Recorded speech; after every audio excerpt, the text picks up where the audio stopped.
नमस्कार, मैं सीए मनीष कोठारी अब सबका फिर से एक बार स्वागत करता हूँ शेयर फाउंडेशन के पेपर वन अकाउंटिंग की इस क्लास में। जैसा आप जानते हैं हम चैप्टर 11 कर रहे हैं कंपनी अकाउंट्स।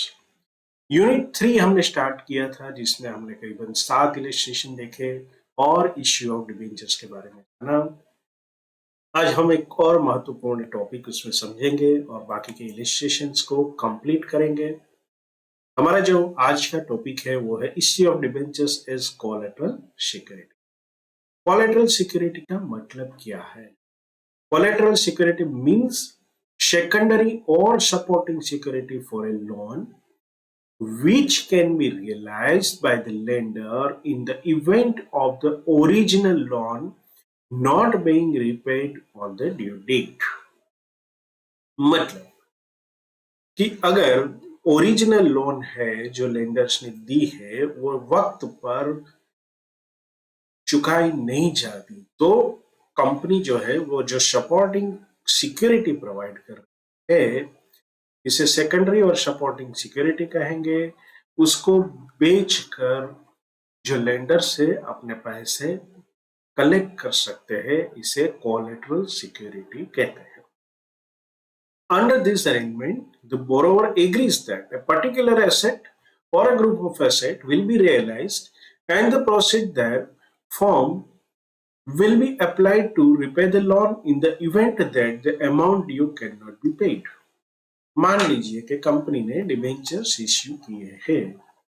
अब कंपनी के पास एसेट्स कौन सी हो सकती है? एसेट्स में फिक्स एसेट्स पीपी मतलब प्रॉपर्टी प्लांट एंड इक्विपमेंट हो सकता है, कंपनी का इन्वेस्टमेंट भी हो सकता है। मान लीजिए कि कंपनी ए है जिसने डिबेंचर इश्यू किया है, ये कंपनी ए के पास क्योंकि बहुत ही स्टैंडर्ड कंपनी के कंपनी बी जो है उसका शेयर्स पड़े हैं, तो ये शेयर्स के ऊपर भी लियन किया जा सकता है। हो सकता है कि इन्वेस्टमेंट के तौर पर ये कंपनी ने अपने खुद की यूज के लिए प्रॉपर्टी के अंदर प्लॉट नहीं लिया है लेकिन लैंड वगैरह है उसके पास, तो ये इन्वेस्टमेंट के लिए लिया था तो भी इसको कोलेटरल के फॉर्म में दे सकते हैं। Any other thing which of value मतलब उसकी कीमत होनी चाहिए। मान लीजिए कि कोई कंपनी के पास पेटेंट है और ये पेटेंट बहुत ही महत्वपूर्ण है। जैसे कि कोविड के टाइम में हमने देखा कि जो कंपनी वैक्सीन बनाने में सक्सेस गई, आज वो मतलब करोड़ टर्म छोटी पड़ेगी, बहुत रुपीस कमा पाए। तो मान लो ऐसी कोई पेटेंट है कंपनी के पास, तो उसके ऊपर भी वो as a collateral security offer कर सकता है। So this is the meaning of the collateral security and how it can be utilized. Sometimes companies issue their own debentures as collateral security for a loan or a fluctuating overdraft। चलिए यहाँ पर एक दो शब्द नए आ गए, एक आ गया लोन और एक आ गया फ्लक्चुएटिंग ओवरड्राफ्ट। लोन और ओवरड्राफ्ट में क्या अंतर है ये मैं डिटेल में समझाऊंगा तो 10-15 मिनट चली जाएगी। सिंपल टर्म में मैं आपको बता दें। मान लो कोई कंपनी है, उसको एक बिल्डिंग बनानी और बिल्डिंग बनाने के लिए उसको 10 CR की जरूरत है। वो बैंक के पास जाएंगे, बैंक उसे बोलेगा कि हम आपको 8 CR देते हैं, बाकी का आप खुद से पैसे लगाओ और ये 8 CR आप हमें 8 इयर्स में विथ इंटरेस्ट रिफंड करो, तो इसे लोन बोलते हैं। कंपनी क्या करेगी, 8 करोड़ एक साथ उसको मिल जाएंगे, हर साल वो 1 करोड़ प्लस इंटरेस्ट पे करती रहेगी। अब कंपनी को मान लो कि अपने स्टॉक के लिए, या तो स्टॉक जिसे हम इन्वेंट्री भी कहते हैं, ये इन्वेंट्री के लिए फंड चाहिए और वो बैंक के पास जाती है। बैंक बोलता है कि आप बोलिए कितना फंडिंग चाहिए, तो वो बोलते हैं कि हमें 20 CR की जरूरत है। अगेन बैंक बोलेगा कि हम आपको 18 CR देते हैं, आप 2 करोड़ खुद से लगाइए। तो ये 18 CR जो होता है ना, उसे लिमिट कहते हैं। इस लिमिट के अंदर बैंक दो प्रकार की फैसिलिटी देगी, एक देगी सीसी और एक दे सकती है ओवर। ओवरड्राफ्ट कैसे होता है मैं आपको बता, कैश क्रेडिट में क्या होगा, पर्टिकुलर लिमिट तक कंपनियां स्टॉक रखेगी, उसके सामने उतनी लिमिट तक वो अपने करंट अकाउंट के अंदर ड्रॉइंग कर सकता है, मतलब जो बैलेंस है उससे माइनस जाकर, तो हमारे केस में क्या हो जाएगा, ये ओवरड्राफ्ट हो जाएगा।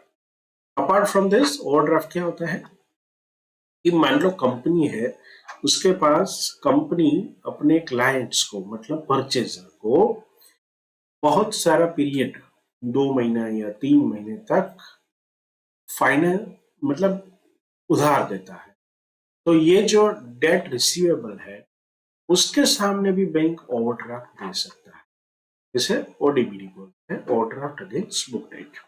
तो ये बैंकिंग की टर्मिनोलॉजी है, आपको सबसे परिचित होना है, क्योंकि आगे जाके आपको बैंक का ऑडिट भी करना है और अपने क्लाइंट के ट्रांजेक्शन को समझना है। तो माय डियर फ्रेंड्स, यहाँ पर हम ये समझते हैं कि अगर ये लोन लिया है, लोन और फ्लक्चुएटिंग ओवरड्राफ्ट है, उसकी सिक्योरिटी के तौर पर कंपनी आपके खुद के डिबेंचर्स इश्यू कर सकती है। When the loan is repaid on the due date, these debentures are at once released with the main security. उदाहरण के तौर पर कंपनी जाती है बैंक के पास, बैंक बोलता है कि हम आपको 10 CR रुपीज देंगे, आप हमें कोलेटरल के तौर पर क्या ऑफर कर, कंपनी बोलती है हम हमारे खुद के डिबेंचर इश्यू करके आपको दे रहे हैं। जब डिबेंचर्स जो है आपकी बैंक के लोन हम पे कर देंगे, आप हमें डिबेंचर्स को वापस कर देंगे। So it is released at the time of the payment of the loan. In case the company cannot repay its loan and the interest there on the due date, the lender becomes a debenture holder who can exercise all the rights of a debenture holder. तो debenture holders के बहुत सारे rights हैं। In such case, the holder of the such debenture is entitled to interest only on the amount of the loan, but not on the debentures. ये note क्या लिखा है कि यहाँ पर दोनों चीज ये इंटरेस्ट लेंडर को नहीं मिलेगी। बैंक ने अगर 10 CR दी है लोन, तो ये सिर्फ 10 CR के ऊपर ही उसको इंटरेस्ट मिलेगा। ये डिबेंचर होगा, उसके ऊपर 7%, 8% अगर इंटरेस्ट है भी, तो भी वो उसे मिलेगा नहीं।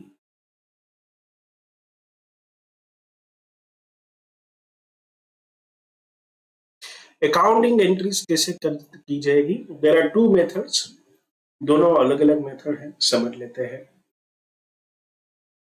पहली मेथड जो है ये कहती है, under this method no entry is made in the books of the account of the company at the time of making issue of such debentures. मतलब डिबेंचर जो इश्यू किए जाएंगे वो उसकी बुक एंट्री ही नहीं होगी, सिर्फ नोट्स टू अकाउंट में होगा। और ये लॉजिकल भी है। लॉजिकल क्यों है मैं आपको बता, हमारा एग्जाम्पल हम चालू रखते हैं बैंक वाला। मान लीजिए कि बैंक ने लोन दिया है हमें, बैंक लोन दे रही है, तो ये हमारी लायबिलिटी साइड में होगी। लायबिलिटी साइड में हम बैंक लोन दिखा रहे हैं 10 करोड़ का, और अगर डिबेंचर इश्यू करते हैं और वो भी 10 CR दिखाते हैं, तो that will B A double liability showing in the balance.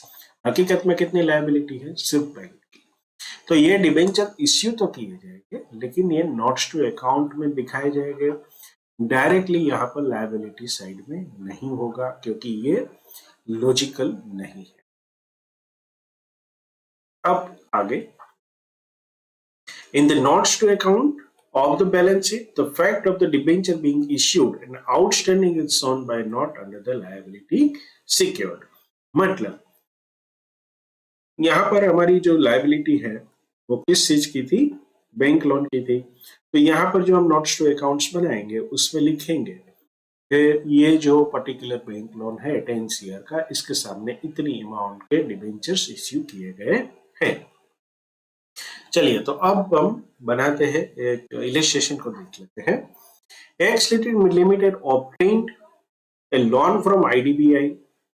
IDBI जो है ये फुल फॉर्म आपको आते रहेंगे, भारत की एक बहुत ही फेमस संस्था है industrial development bank of India, जो कंपनीज को डेवलपमेंट के लिए लोन देती हैं और इंडस्ट्रीज को फाइनेंस करती है। कितने रुपए की लोन है? 1 CR given as collateral security of 1,50,000 1 crore 50 lakh of rupees 10 each। Loan की अमाउंट कितनी है? 1 CR है। डिबेंचर कितने का इश्यू किया है? 1.50%। परसेंटेज कितना है? 14%। फर्स्ट मॉर्गेज डिबेंचर है, मतलब अंडरलाइंग एसेट के ऊपर और किसी का अधिकार नहीं रहेगा। इन case of default IDBI can invoke debenture payment. Debenture के पेमेंट के अंदर अंतर्गत जो सिक्योरिटी है वो फर्स्ट मॉर्गेज है, मतलब कि ये सिर्फ और सिर्फ ये फंड जब रियलाइज होगा तो IDBI को पहले पैसे मिलेंगे। तो चलिए इसको देखते हैं। यहां पर क्या होगा, हम जो लॉन्ग टर्म बोरोइंग होगी हमारी, उसमें कितनी अमाउंट दिखाएंगे? हमारी मेन बैलेंस शीट के अंदर लॉन्ग टर्म बोरोइंग के अंदर secured loan from IDBI 1 CR दिखाई पड़ेगा।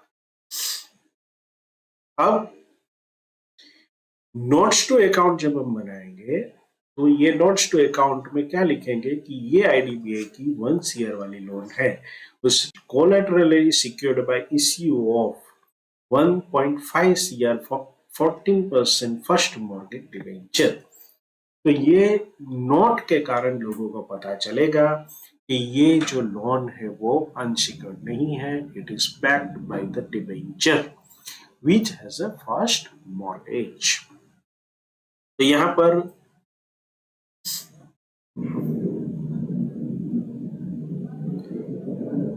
दोनों हिस्से में बैलेंस शीट में 1 CR दिखाई पड़ेगा एंड जो नोट्स टू अकाउंट होगा उसमें ये नोट नजर आएगी। एक और मेथड भी है, चलिए उससे भी समझते हैं। ये मेथड के अंदर the following entries made to record the issue of such debenture, यहां पर डिबेंचर की भी एंट्री की जाएगी। कैसे? Debenture suspense account debit to percentage debenture account being the issue of the debenture collateral as per the board resolution number dated so and so. The debenture suspense account will appear on the asset side of the balance sheet under other non-current asset and debenture on the liability side of the balance sheet. When the loan is repaid, the entry is reversed in order to cancel it. My dear friends, हम एक T balance sheet अब तक बनाते थे partnership और sole proprietorship में। Companies में ऐसा नहीं चलेगा। कंपनीज में क्या है? वर्टिकल फॉर्मेट है। ये वर्टिकल फॉर्मेट में मैं आपको थोड़ा समझा देता हूं। देखिए, ये हमारा लायबिलिटी पोर्शन है, ये एसेट है। जब ये दोनों साइड एंट्री होगी तो प्रैक्टिकली आपको पैसे नहीं मिले। डिबेंचर आपने क्यों इश्यू किए हैं? सिर्फ और सिर्फ बैंक लोन को सिक्योर करने। तो क्या होगा? एक डिबेंचर सस्पेंस अकाउंट की ओपन किया जाएगा, तो वो हमारे उसे डेबिट करेंगे, मतलब ये हमारी एसेट बनेगी। और ये कहाँ से होगी? नॉन करंट एसेट में, मतलब जितना भी टेन्योर होगा that will be more than 1 year, so naturally it is a non current asset. यहाँ पर debenture suspense account suppose 1.5 CR है। लायबिलिटी में क्या होगा? आप अपनी बैंक लोन तो दिखाओगे ही, bank loan from IDBI 1 CR and दूसरा क्या दिखाओगे? हमारी नॉन करंट लायबिलिटी के अंदर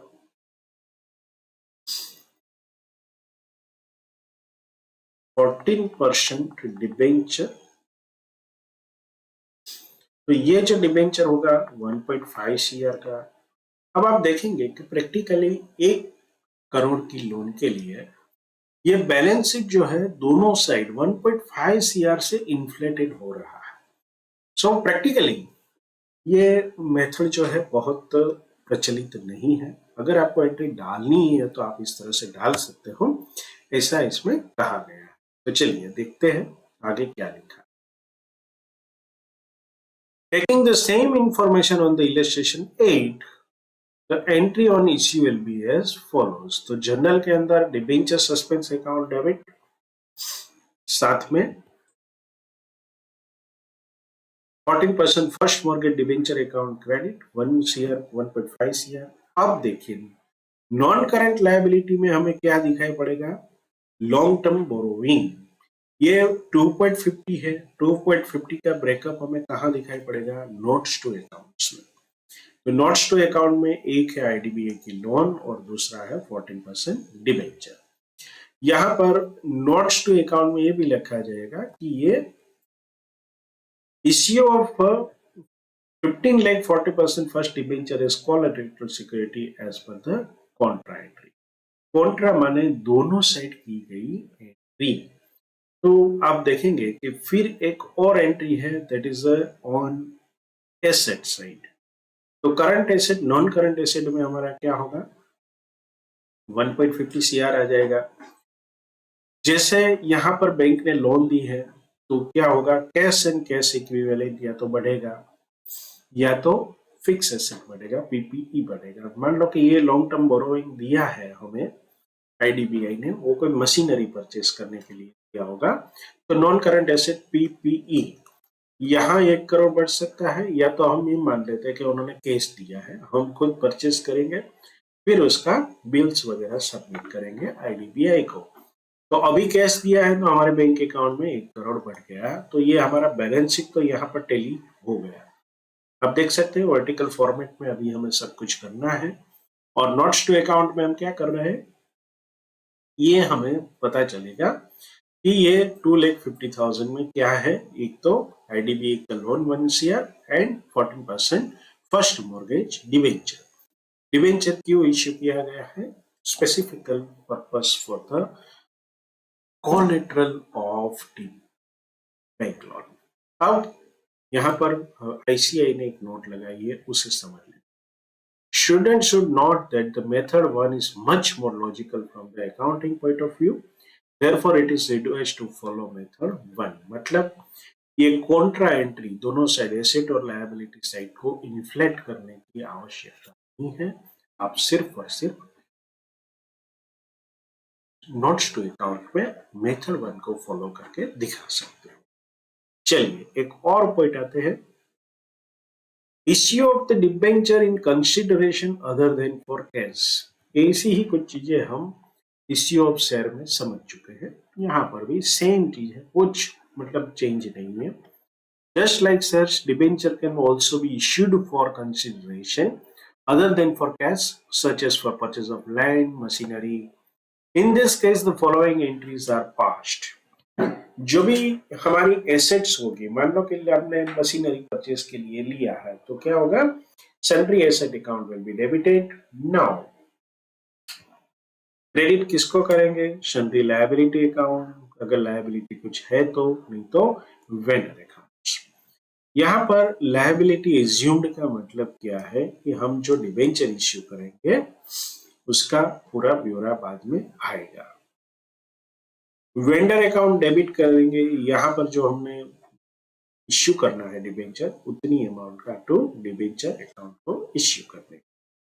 further it should be noted that this debenture can be issued at par, premium and at discount.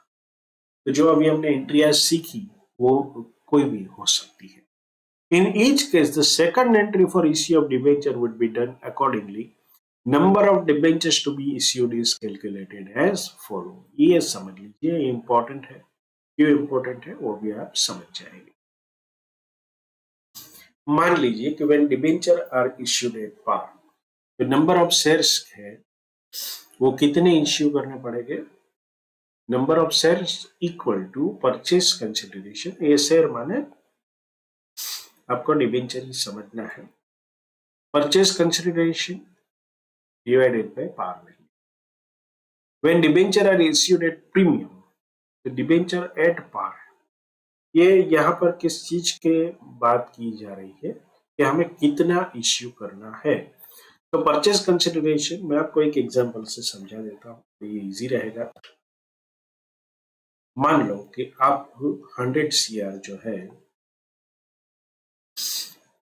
ये 100 सीआर का एक प्लॉट परचेज कर रहे हो, उसके सामने आप 8 बार 100 रुपीज का डिबेंचर इश्यू कर रहे हो, तो 100 रुपीज का आपको कितने डिबेंचर इश्यू करने पड़ेंगे? तो परचेज कंसिडरेशन कितना है? 100 सीआर। और डिबेंचर की पार वैल्यू क्या है? 100 रुपीज। तो आपको 1 सीआर के नंबर ऑफ डिबेंचर्स इश्यू करने पड़ेंगे। अब आते हैं, debenture are issued at premium. चलिए, तो परचेज कंसिडरेशन तो फिक्स रहेगा 100 सीआर। सपोज 10 रुपीज प्रीमियम है, तो 100 प्लस 10। अब ऐसे संजोगों में क्या होगा कि आपके पास 100 डिवाइडेड बाय 110,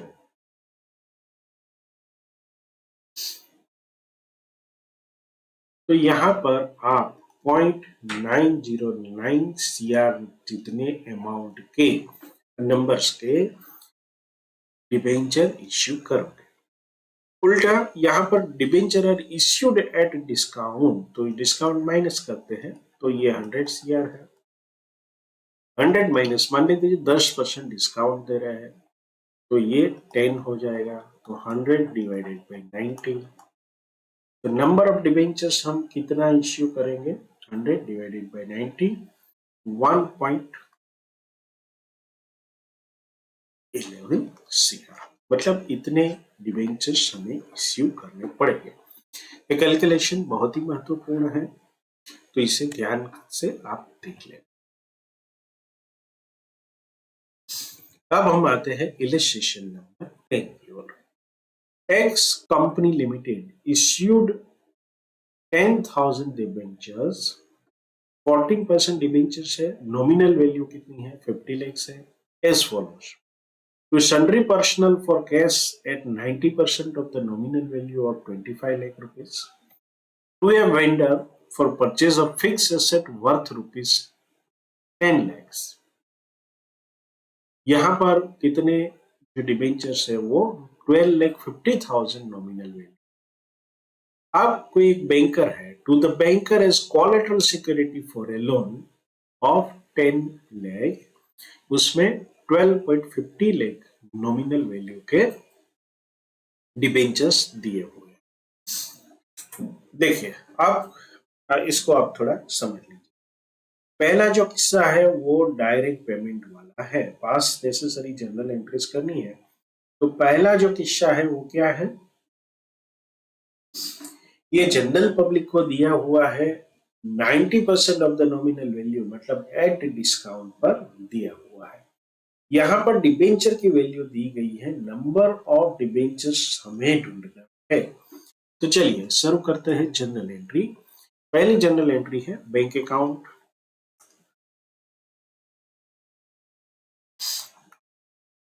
डेबिट। यहां पर आप देखेंगे कि भी हमें 25 लाख है, तो उसके सामने 90% यानी 22 lakh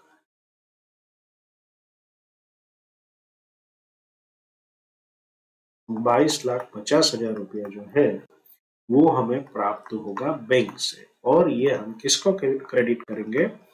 to debenture application account.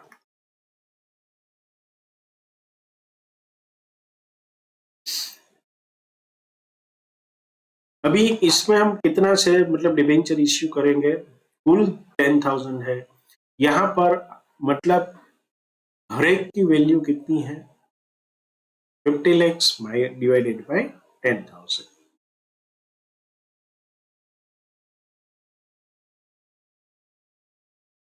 ये 4 जीरो को कैंसिल करेंगे तो 500 rupees is the face value.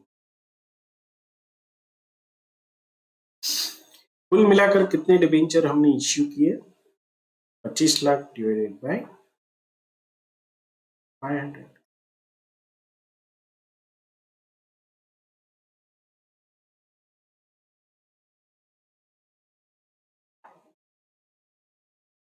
तो ये 5000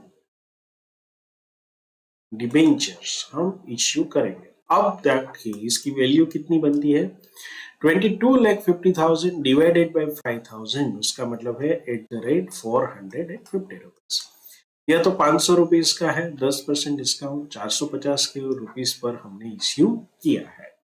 तो ये आई होप कि आपको क्लियर हो गया होगा कि 450 रुपया पहला मामला था, वो क्या था, डिस्काउंट का।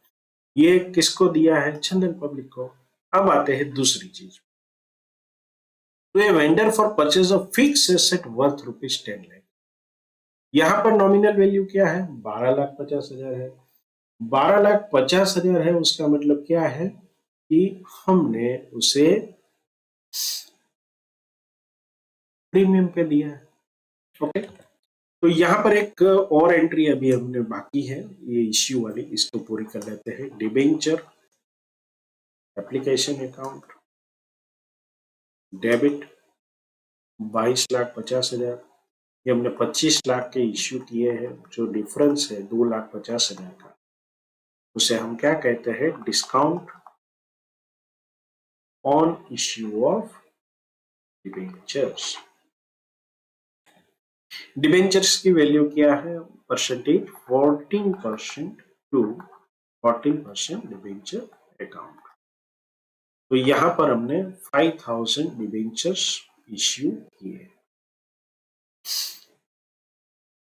साथ में ये क्या है, it is not other than cash, it is by cash, क्योंकि कैश पैसा लेके किए हैं। बोर्ड रिजोल्यूशन नंबर डेटेड, ये आपको लिख देना है हमेशा।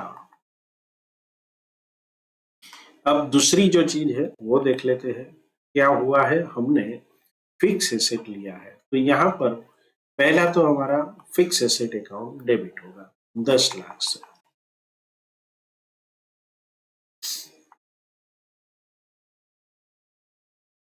Debit 10 lakhs to vendor account. Vendor के अकाउंट पे पैसा चला गया, अब वहां से डेबिट करके ये कौन सी एंट्री है, परचेज ऑफ फिक्स एसेट। अब यहां से हम क्या करेंगे, ऑफ कोर्स डिबेंचर इश्यू करेंगे, लेकिन डिबेंचर कितना इश्यू करना है, 12,50,000 का। तो यहां पर भी हम डिस्काउंट दे रहे हैं, उसे देख लेते हैं कितना डिस्काउंट होगा, 2,50,000। So vendor account debit 10 lakh से, discount on issue of debenture debit 2,50,000 to 14% debenture 12,50,000 issue of debentures of rupees 12.50 lakhs to vendor। चलिए अभी तीसरी एंट्री पर आते हैं, to the banker as a collateral security for a loan of 10 lakh. तो यहां पर भी हमें क्या ध्यान रखना है, दो मेथड है हमारे पास कोलेटरल के तौर पर। एक तो हम जिसमें हम एंट्री नहीं करेंगे, सिर्फ फुटनोट में लिखेंगे, और दूसरा है एंट्री करेंगे। लेकिन आईसीआई ने क्या कहा है कि फर्स्ट मेथड को यूज कीजिए। तो तीसरा जो है उसमें बैंक अकाउंट डेबिट 10 लाख से टू बैंक लोन अकाउंट, ये हमारा लायबिलिटी अकाउंट बनेगा, जो बैलेंस शीट में दिखाई पड़ेगा 10 लाख से। यहां पर क्या लिखना है, ये नरेशन में लिखेंगे, लोन टेकिंग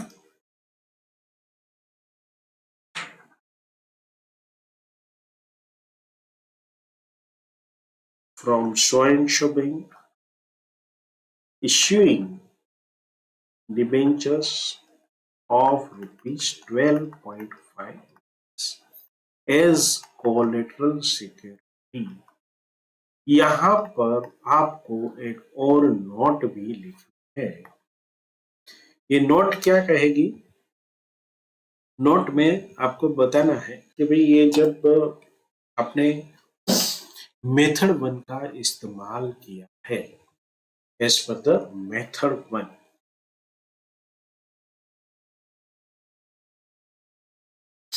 मेथड 1 मतलब no entry of debenture is passed.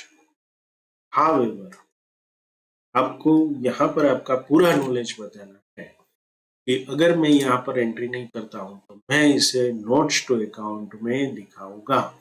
तो method 1, no entry of debenture is passed in journal. However, same will be shown in balance sheet notes to account. Okay? इससे जो आपका paper checker होगा उसे पता चलेगा कि आपको सब कुछ पता है। चलिए इसका प्रेजेंटेशन भी देख लेते हैं और वर्डिंग जो है नोट का उसको भी देख लेते हैं। ये तीसरी एंट्री थी जो कि कोलेटरल के तौर पर हमने इश्यू की थी। No entry is made in the books of the account of the company at the time of the making issue of such debentures. In the balance sheet, due to the fact that the debenture being issued as collateral security and outstanding are shown under the respective liability. मतलब ये जो liability है वो हर साल change होती रहेगी। कैसे? मान लीजिए कि ये जब लोन आप रीपे कर देंगे तो ये लायबिलिटी क्या हो जाएगी? खत्म हो जाएगी। तो आपको ये दिखाना है। फिर बैंक लोन अकाउंट में क्या होगा? रीपेमेंट भी तो होगा। तो हो सकता है कि ये 10 साल की लोन हो, अगले साल 9 लाख आउटस्टैंडिंग हो, उसके बाद 8 लाख हो या तो 5 लाख हो। तो ये लायबिलिटी के चेंज के साथ आपको हर बार ये कोलेटरल लिखनी है। लेकिन कोलेटरल कब रिलीज होगी? साल में 12 लाख की eight the time of the payment of the entire loan. चलिए अभी और हम समझ लेते हैं, ये थियरी एस्पेक्ट है।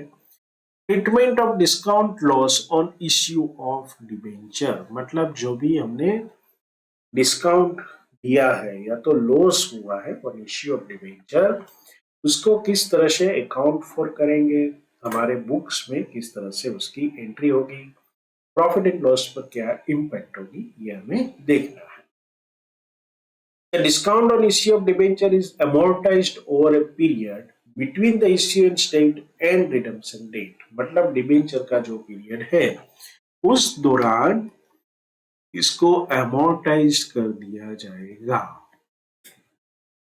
ये बहुत ही सिंपल वर्ड है, मतलब सिंपल चीज है। मान लीजिए कि आगे एग्जांपल अगर नहीं आता है तो मैं आपको समझाता हूँ। Over a period of time between the issuance date and redemption date it should be written of.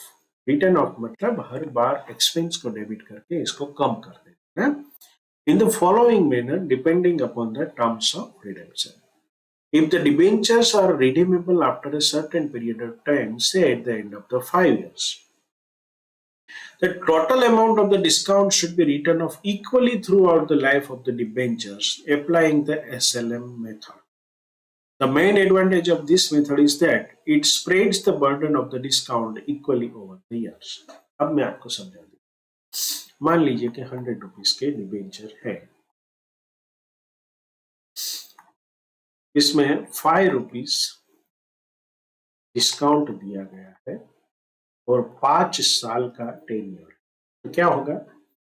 हर साल 1-1 रुपया ये डिस्काउंट वाला जो हिस्सा है उसको एक्सपेंस के तौर पर करके इसको क्रेडिट कर दिया जाएगा। मतलब जब हम एंट्री करेंगे कि discount on issue of debenture account को जब डेबिट करते हैं हम, तो वो अकाउंट हमारा एसेट साइड पड़ा होगा और इसको रिवर्सल करने के लिए प्रॉफिट एंड लॉस अकाउंट को डेबिट करके तो discount on issue of debentures account को हम हर साल 1-1 रुपया क्रेडिट करते जाएंगे। मतलब जितना मल्टीपल में होगा डिबेंचर वो क्रेडिट करेंगे। अब दूसरी बात, if the debentures are redeemable at different dates, the total amount of the discount should be written off in the ratio of benefit derived from debenture loan in any particular year, applying the sum of the years digit method. ये सीखने वाली चीजें important है, exam में पूछी जा सकती है. This method is suitable when debentures are redeemed by unequal installment. मतलब कि डिवेंचर से सपोज पब्लिक को ये कहा गया है कि 5 से 10 साल के अंदर हम आपको 10 साल के डिवेंचर दे रहे हैं. 5 से 10 साल तक के अंदर आपके पास ऑप्शन है, अगर आपको रिडीम कराना है तो. ऐसा अगर ऑप्शन दिया है तो हर साल ये 6 साल के बाद 6, 7, 8, 9, 10 5 साल में आपको पता नहीं है कितना रिडीम होने वाला. तो ये कैसे होगा? ये हर साल रिडीमेबल वैल्यू के अनइक्वल इंस्टॉलमेंट में होगा. तो ऐसे संजोगों में ये दूसरी मेथड जो है sum of the years digit method का इस्तेमाल होगा. चलिए इसके एग्जांपल्स को आगे देखेंगे. Accounting entries would be as follows: profit and loss account debit to discount on issue of debenture account credit. Loss on issue of debenture is also a capital loss and should be written off in a similar manner as discount on the debenture issued. In the balance sheet, both the item discount and losses are shown as non-current or current assets depending upon the period for which it has to be written off. इसको समझ लेते हैं. मान लीजिए कि आपको अगले 5 साल में 500 lakhs डिस्काउंट की जो अमाउंट है वो राइट ऑफ करना. हर साल कितना होगा? 100 ईयर, 100, 100.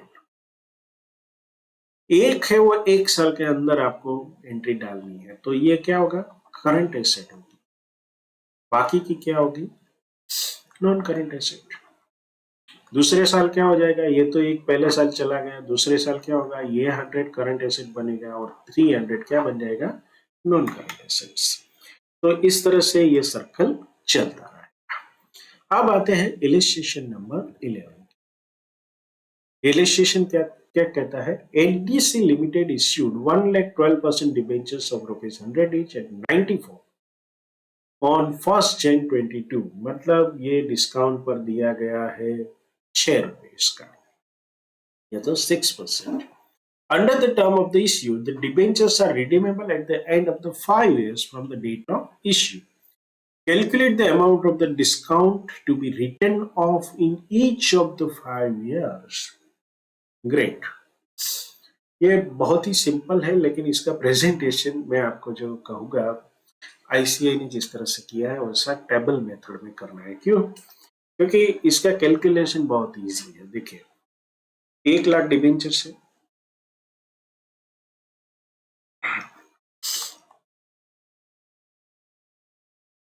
1 लाख डिबेंचर से, और हर एक डिबेंचर पर कितने की छूट दी गई है? 6 रुपए.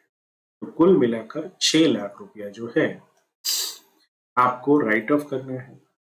अब कितने साल है? ईयर 5 ईयर है, तो 1 ईयर में कितना राइट ऑफ होगा? 1,20,000. लेकिन ऐसे आप नहीं लिख सकते हैं, आपको बाकायदा टेबल बनाना है, और टेबल कैसा दिखेगा वो भी आप देख लीजिए. Total amount of the discount comes to 6 lakhs. The amount of the discount to be written off in each year is calculated as under year end 1st, 2nd, 3rd, 4th, 5th, 6th. Debenture outstanding as usual 1 lakh. Ratio in which discount to be written off 1/5. तो यहाँ पर 6 लाख का 1/5 120 हो जाएगा. ये इतनी ज्यादा मेहनत करने की क्या आवश्यकता है? एग्जाम में क्या हम 2 लाख में कर सकते हैं? बिल्कुल नहीं, क्योंकि मार्क्स आपको तभी मिलेंगे आप बाकायदा फॉर्मेट का इस्तेमाल करेंगे. ये फॉर्मेट महत्वपूर्ण क्या है? क्यों है? क्योंकि जब ये वेरिएबल अमाउंट होगी, ये डिबेंचर आउटस्टैंडिंग जो है ये चेंज होता जाएगा, उस वक्त आपको ये टेबल बहुत ही हेल्पफुल होगा. इसीलिए इसकी आदत आपको डाल दें. चलिए आगे बढ़ते हैं और देखते हैं इलिस्ट्रेशन नंबर 12. अब आपको पता चलेगा कि ये इसका इम्पोर्टेंस क्या है. HDC Limited issued 2 lakh 12% debentures of rupees 10 each at 9.40। अब क्या बात होगी, ऊपर वाला ही एग्जाम्पल में जिस तरह से 6 रुपया था, यहाँ पे 6% है, लेकिन डिबेंचर की अमाउंट 10 रुपया का।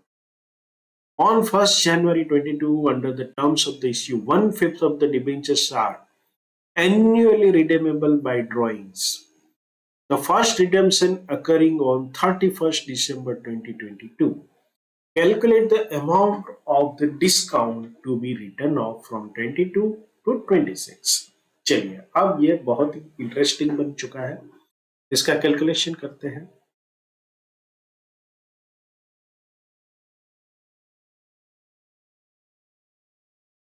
तो चलिए टेबल बनाते हैं। सबसे पहले लिखेंगे calculation of amount of discount to be written off. इतना लंबा चौड़ा कहां से मिला भाई? ये हेडिंग हमें सिर्फ यहां से मिल गया है। Calculate the amount of the discount to be written off from 22 to 26। Okay, ये सेम लाइन यहाँ पे लिख दें। एट द ईयर एंड, पहले 2022 में रिटायर मतलब जो भी रिडीम होगा 23, 24, 25, 26। हमें क्या पता है कि ये 2 लाख इश्यू किए हैं और 10 रुपीज ईच है, मतलब 20 लाख के पहले साल हमारे पास डिबेंचर्स अवेलेबल है। डिबेंचर्स आउटस्टैंडिंग बिफोर रिडेम्पशन, मतलब उस पर्टिकुलर ईयर में कितना है, ये 20 लाख होगा। हमारे पास क्या पता है, और हमें 1/5 of the debentures are annually redeemable by the drawing। तो 1/5 अगर एन्युअली रिडीम हो जाता है तो 20 लाख का 1/5 कितना होगा? 4 लाख। तो दूसरे साल ये 16 लाख होगा, तीसरे साल 12 लाख, फिर 8 लाख और फिर 4 लाख। रेशियो ऑफ बेनिफिट, ये इंपॉर्टेंट है। लास्ट ईयर में ये रेशियो 1 साल के लिए मतलब 1 पॉइंट है, ये 2, 3, 4 और 5। अब इसे आपको समझना है। कुल मिलाकर ये रेशियो कितना होता है? 15। हमारे पास डिस्काउंट वैल्यू कितनी है? Amount of discount to be write off. कुल कितना डिस्काउंट हमें राइट ऑफ करना है ये हमें पता है, 1,20,000। तो हम क्या करेंगे, देखिए यहां पर आप कैलकुलेशन कर सकते हो। 60 पैसे पर डिबेंचर है, 2 लाख डिबेंचर को आप 1,20,000 रुपया है। अब पहले साल में कितना होगा? 5/50, दूसरे 4/50, तीसरे 3/50। इसे आप वेटेड एवरेज जिस तरह से हम निकालते थे, ये इस तरह से भी ले सकते हो, ऑफ ₹1,20,000। ये हर जगह पर 1,20,000 के साथ इसको आप मल्टीप्लाई करोगे तो कितना आएगा वो आपको यहाँ पर लिख देना है।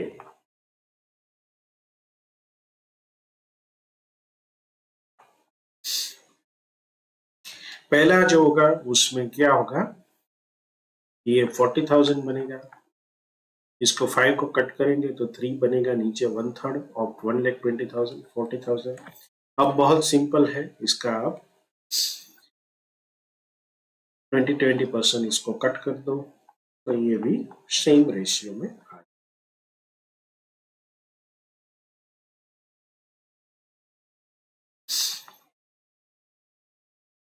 तो कुल मिलाकर आप इस तरह से देख सकते हो कि हम क्या कर रहे हैं, हम जितना हमने फंड यूटिलाइज किया उतना हमने डिस्काउंट को राइट ऑफ किया।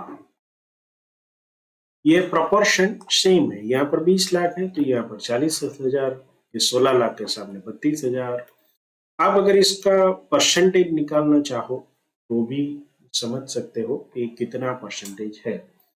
40,000 divided by 220 lakhs,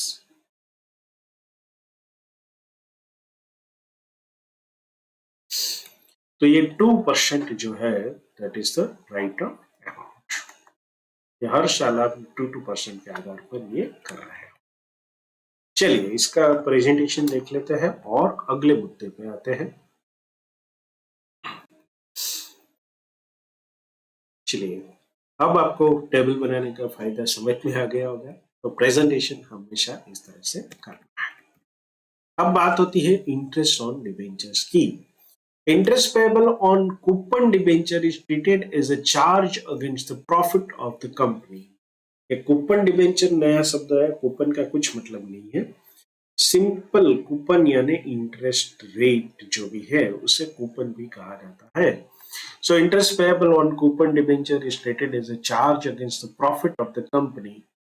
Interest on debenture is paid periodically and it is calculated at coupon rate on the nominal value of the debentures. मतलब अगर 100 रुपीज का फेस वैल्यू है तो उसके ऊपर 7% आप दे रहे हो तो इस तरह से गिना जाए, फिर जो नंबर ऑफ आपने इश्यू किए हैं डिबेंचर उससे मल्टीप्लाई कर। The company will pay interest net of the tax to the debenture holder because the company is under obligation to deduct tax at source at the rates applicable under tax rules from time to time. My dear friends, being a chartered accountant, हमारा एक बहुत ही महत्वपूर्ण area है taxation. Taxation में दो प्रकार है, एक है इनकम टैक्स, दूसरा है इनडायरेक्ट टैक्स जिसे हम जीएसटी के नाम से जानते हैं। इनकम टैक्स के अंतर्गत भारत सरकार ने मतलब इनकम टैक्स डिपार्टमेंट ने कहा है कि कोई भी व्यक्ति को कंपनी अगर पेमेंट करेगी डिविडेंड का, तो ये डिविडेंड का जो पेमेंट करेगी उसमें से कुछ राशि जो भारत सरकार बोले वो उतनी अमाउंट हमें डिडक्ट करके गवर्नमेंट को, आईटी डिपार्टमेंट को भेज देनी है। ये जो राशि हम डिडक्ट करते हैं ये हम on behalf of government collect करते हैं, ये हमारा ऑब्लिगेशन यानी कि कंपनी का ऑब्लिगेशन है और इसे टैक्स एट सोर्स कहा जाता है, इसे टीडीएस बोला जाता है शॉर्ट फॉर्म में। तो ये टीडीएस जो हम काटेंगे वो कौन से रेट से काटेंगे? Rates prescribed under the tax rules from time to time. ये टैक्स रूल्स कहाँ दिए जाएंगे? भारत के हर साल बजट और जब प्रेजेंट होता है उसमें इसका जिक्र होता है। अगर चेंज होता है तो जिक्र होता है, नहीं तो हम समझ लेते हैं कि ये जो पिछले वाला है वो कंटिन्यू है। तो ये जो रूल्स है वो उसको हमें फॉलो करना है। The companies will deposit the tax so deducted with income tax authorities. Bharat सरकार को दे देगी, किसको? डायरेक्टली नहीं देगी, इनकम टैक्स डिपार्टमेंट को देगी और उसकी एंट्री किस तरह से करनी है वो एज ए अकाउंटेंट हमें जानना है। तो एज ए चार्टर्ड अकाउंटेंट हमें दोनों चीज का पता होना चाहिए, टीडीएस का रेट क्या है और अकाउंटिंग एंट्रीज क्या है। टीडीएस का rate government time to time publish करती रहती है, तो हमें इसी सारी चीजें इकोनॉमिक टाइम्स वगैरह सब पढ़ते रहना है ताकि हमारा नॉलेज अपडेटेड रहे और गवर्नमेंट की वेबसाइट्स पर भी माहिती इंफॉर्मेशन पूरी अवेलेबल है, उसको भी रिफर करते रहना है। तो चलिए समझते हैं एंट्रीज कैसे होगी जब इंटरेस्ट ड्यू होगा। यहां पर मैं एक आपको एग्जांपल के साथ समझा देता हूँ। सपोज 10% डिबेंचर है, तो 10% debenture face value of rupees 100। मैं ये 12% ले लेता हूं ताकि कंफ्यूजन ना हो। अब मान लीजिए टीडीएस रेट है वो हमें दिया गया है 20%, हालांकि इतना होता नहीं। फिर भी मान लेते हैं। अब इंटरेस्ट अकाउंट को डेबिट करेंगे टू डिबेंचर होल्डर्स अकाउंट में क्रेडिट करना है। तो ये एंट्री में कितना रुपया डेबिट करूंगा मैं? 100 रुपये का फेस वैल्यू है डिबेंचर का, तो 12 रुपये डेबिट करूंगा और डिबेंचर होल्डर के अकाउंट में 12 रुपये जाएंगे। Now for making payment of interest and deduction of the tax at source, debenture holder के अकाउंट को कितना रुपए से डेबिट करेंगे? 12 रुपये। टीडीएस पेएबल कितना होगा? 2.40 रुपीज, 2.40 रुपया। बैंक में कितना जाएगा? बैंक में बाकी के, तो ये हो जाएगा 9.60। तो ये कुल मिलाकर आप देखेंगे कि ये 12 रुपये जो है डिबेंचर होल्डर के अकाउंट को डेबिट करेंगे, 20% टैक्स रेट है, तो ये TDS payable will be 2.40। For making payment of tax deducted at source, अब ये दोनों अलग अलग अकाउंट में हमने पैसे डाले। टीडीएस पेएबल में कितने थे? 2.40। तो ये बैंक अकाउंट किसकी है? इनकम टैक्स डिपार्टमेंट को हम चलान बनाकर पैसा ट्रांसफर करेंगे 2.40 for transferring of interest to profit and loss account. अब ये खर्चा तो हो गया ना, इट इज एन एक्सपेंस, तो इसको रिवर्स करेंगे। कैसे करेंगे? प्रॉफिट एंड लॉस अकाउंट को कितना करेंगे? पूरा 12 रुपया टू इंटरेस्ट अकाउंट। इस तरह से एंट्री होगी। तो बहुत ही सिंपल है, टीडीएस से घबराने की कोई जरूरत नहीं है, क्योंकि वैसे भी हम नहीं घबरा रहे। हाँ, टीडीएस क्या होता है कि जो परसेंटेज दिया है उतना रुपया हम अलग से रख देंगे, डिबेंचर होल्डर को नहीं देंगे, और उतना रुपया भारत सरकार को। याद रहे, ये वक्त पर देना है, नहीं देने पर फाइन होगा कंपनी को। पैसा काटना भी जरूरी है, अगर नहीं पब्लिक मतलब डिडक्ट नहीं किया तो बहुत बड़ा फाइन होता है। तो ये सारी चीजें हमें समझनी। आइए चलते हैं इलस्ट्रेशन नंबर 13 पर। ये इलस्ट्रेशन,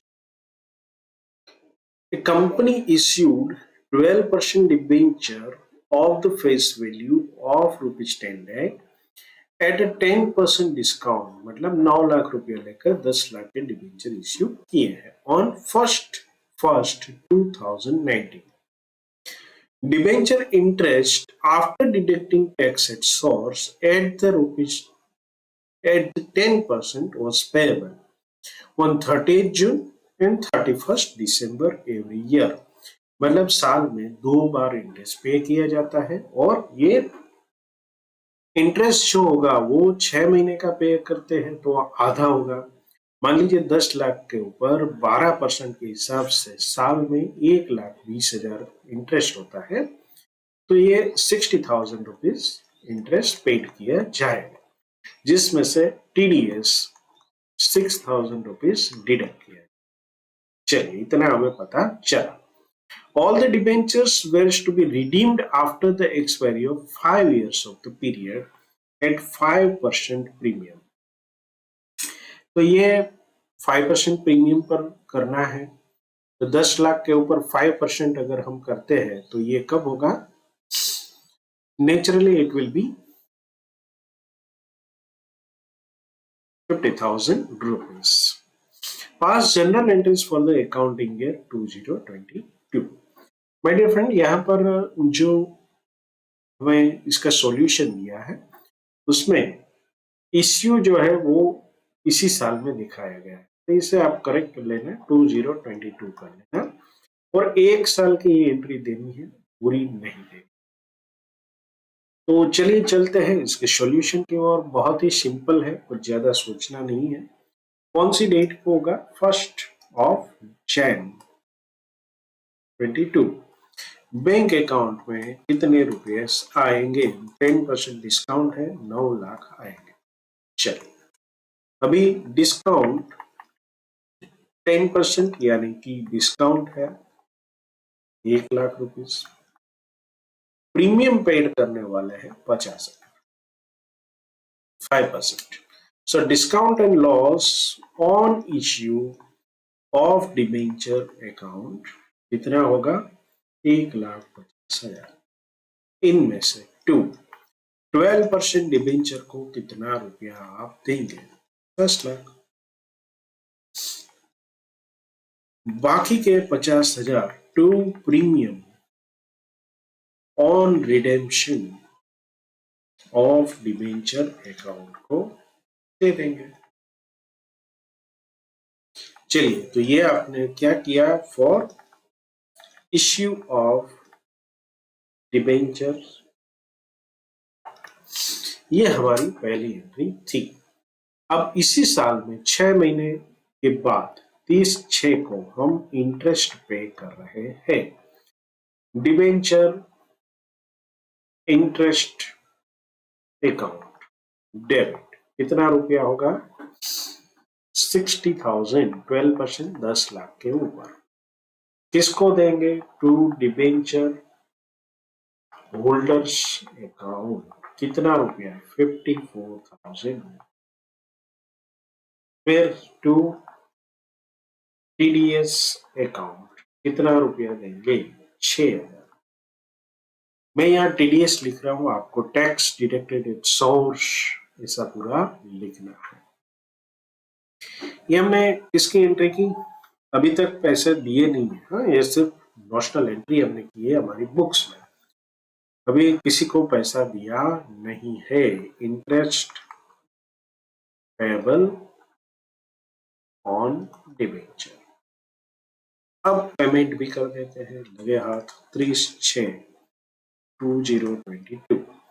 किसको डेबिट करेंगे? डिबेंचर होल्डर अकाउंट को डेबिट करेंगे 54,000 टू बैंक अकाउंट। साथ में टीडीएस अकाउंट को भी डेबिट कर देंगे। और ये पैसा कहाँ जाएगा? 6,000 रुपया। तो 54 प्लस 60,000 रुपीज, इसमें हमें क्या पता है? 6,000 will go to the income tax department, IT department, and 54 will go to the जो हमारे डिबेंचर होल्डर्स है उसके पर्सनल अकाउंट में, बैंक अकाउंट में क्रेडिट कर दिया जाएगा आफ्टर डिडक्टिंग द टीडीएस। ये इसे कहते हैं payment of interest and TDS. चलिए, इतना सही हो गया। यहाँ पर आप तो बैंक अकाउंट में दोनों अलग अलग दिखाना चाहो तो भी एंट्री दिखा सकते हो, कोई दिक्कत नहीं। आते हैं 31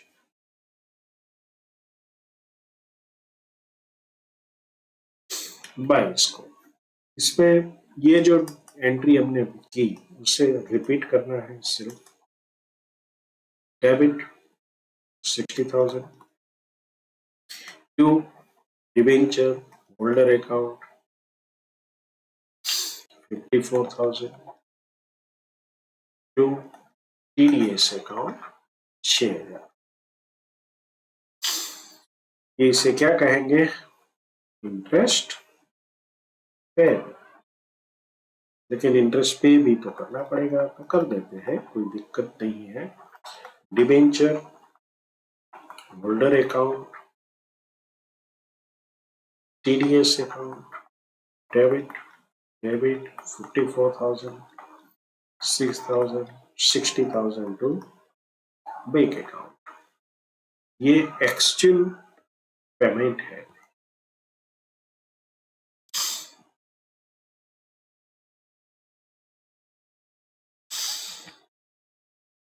to bank account,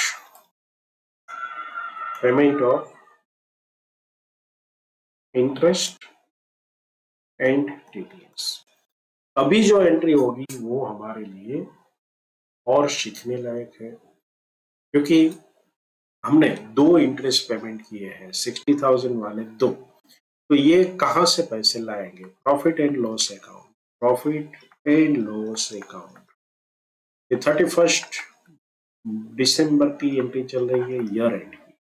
debit 1,20,000 to debenture interest account.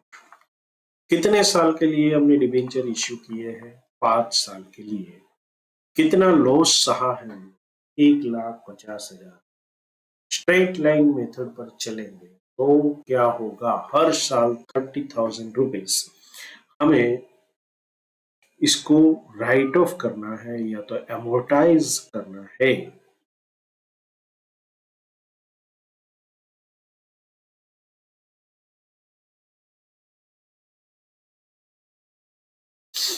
तो ये हमारी एक और लास्ट एंट्री बनेगी जो कि ईयर एंड पर होगी 31 दिसंबर 2022। Profit and loss account, debit 30,000 rupees to discount and loss on issue of debentures account। यहाँ पर आपने इसको कैसे कैलकुलेशन किया है तो इसको लिखना पड़ेगा proportionate amount for 5 years on SLM basis 1,50,000 divided by 5 is equal to 30,000। So this was the entry, year end entry। आपको खास समझ कर ध्यान रखना है, इसे भूलना नहीं है, नहीं तो एग्जाम में मार्क कट सकते हैं। चलिए, तो ये सिंपल एंट्री थी जो हमने इश्यू की। यहाँ पर 1,50,000 डिस्काउंट एंड लॉस हुआ किस चीज का? 10% डिस्काउंट, 5% प्रीमियम, दोनों मिलाकर 1,50,000। टीडीएस और पेमेंट हम कर देंगे साथ में ही। एंड फाइनली ईयर एंड की एंट्रीज जो है वो हमें करनी है। तो ये दोनों जो एंट्री है हमारे लिए बहुत ही महत्वपूर्ण है। कभी कभी क्या होता है एग्जाम के अंदर प्रेशर में हम ये 2 एंट्री को भूल सकते हैं, इसे याद करके आपको करते हैं। माय डियर फ्रेंड्स, इसके साथ हमारा ये चैप्टर यहाँ पर कंप्लीट होता है, लेकिन हमारा सेशन कंप्लीट नहीं होगा क्योंकि हमें अभी और प्रैक्टिकल क्वेश्चंस जो है उसको सॉल्व करना है। और यहाँ पर करीबन 4 या 5 प्रैक्टिकल क्वेश्चंस है जिसको हम बारी बारी करेंगे। तो चलिए शुरू करते हैं।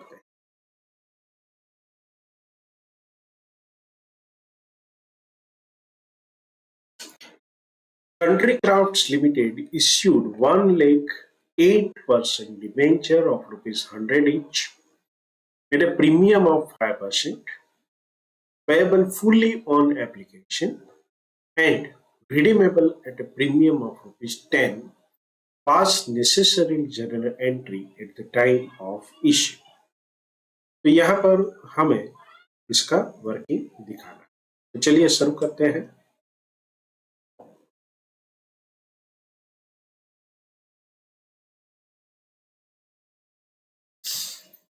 हमारे पास क्या है? 1 लाख जो इश्यू किया है उसका सबसे पहले हम एंट्री करेंगे बैंक अकाउंट में। Bank account debit to debenture application account. कितना रुपया आया होगा अभी? पैसे जो आए हैं वो कितने हैं? 1 लाख मल्टीप्लाई बाय 100, प्रीमियम 5% है तो 5 लाख और आए। तो कुल मिलाकर हमारे पास 1,05,00,000 रुपीज आए।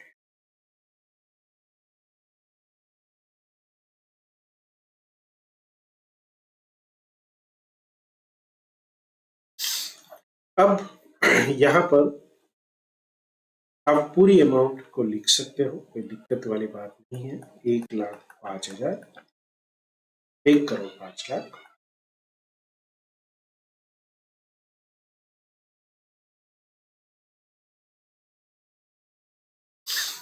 हमारी दूसरी एंट्री क्या होगी? डिबेंचर एप्लीकेशन अकाउंट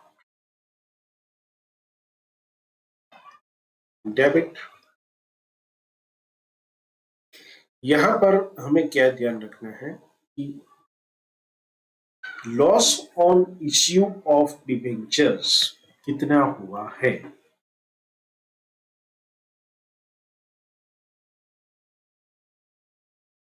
यहाँ पर redeemable and premium of 10 rupees 10 यानी कि 10 लाख रुपया जो है वो हमारा लॉस हुआ है। ऐसे 1 लाख डिबेंचर्स है जिसको 10 रुपया हमें एक्स्ट्रा देना है प्रीमियम के तौर पर एट टाइम ऑफ रिडेम्पशन। तो ये रिडेम्पशन प्रीमियम जो है उसके कारण यहाँ पर loss on issue of debentures account, ये हमारा 10 लाख रुपया बने। ये डिबेंचर एप्लीकेशन 1,05,00,000 से हम डेबिट कर देंगे। 3 एंट्री होगी किसकी किसकी, एक तो खुद डिबेंचर्स 8% डिबेंचर अकाउंट जिसमें हमें 1 करोड़ रुपया ट्रांसफर करना है। Security premium account at the rate of 5% जो हमने कलेक्ट कर लिया है 5 लाख। 10 लाख रुपया है प्रीमियम ऑन रिडेम्पशन, तो ये 10 लाख रुपया हम ट्रांसफर कर देंगे। So it was a very simple, मतलब इतने इलस्ट्रेशन करने के बाद ये थोड़ा सिंपल था। हालांकि इसका प्रेजेंटेशन देख लेते हैं। यहाँ पर 1000 में दिया हुआ है, हालांकि वही फिगर से जो हमने लिए हैं। समझने वाली बात क्या है, लॉस कितना है, सिर्फ जो हमने प्रीमियम ऑन रिडम्पशन है इसको हम ट्रांसफर कर रहे हैं premium on redemption account ₹10 lakh. अब आते हैं हमारे दूसरे क्वेश्चन पर। Poinal Chemical Limited issued 20 lakhs 10% debenture of ₹50 each at a premium of ₹10%, payable as ₹20 on application and balance on allotment. चलिए, तो 50 रुपये का प्रीमियम है, कुल मिलाकर 50 रुपये का डिबेंचर है, प्लस 5 रुपीज आप प्रीमियम ले रहे हो तो 55 रुपीज कलेक्ट करने हैं। इनमें से एप्लीकेशन के समय 20 रुपया ले रहे हो और बाकी अलॉटमेंट के समय आप कलेक्ट कर रहे हो 35। Debentures are redeemable at par after 6 year, 6 साल के लिए है। All the money due and allotment was called up and received. Record necessary entries when premium money is included in allotment money. तो ये allotment money के साथ premium लिया हुआ है तो इसकी एंट्रीज हमने बता दी। चलिए सर्व करते हैं। 20 लाख है तो 50 इसके परसेंटेज है तो इस करीबन 4 करोड़ रुपीस ये बनेंगे। यहाँ पर हमें लेक्स के अंदर एंट्री करनी है, तो लेक्स में करेंगे तो इजी रहेगा। आप अगर डायरेक्ट फिगर लिखोगे तो बहुत लंबा चौड़ा होगा, तो हम इसको कर देते हैं लेक्स में।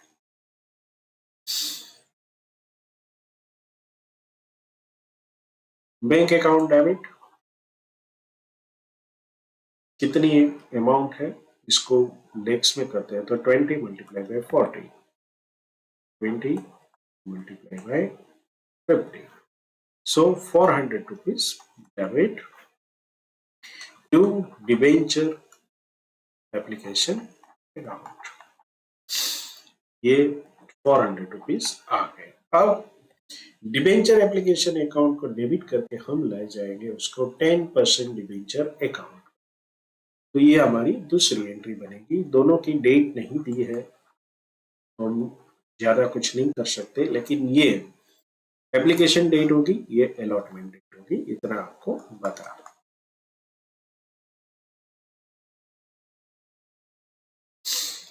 टू 10% डिबेंचर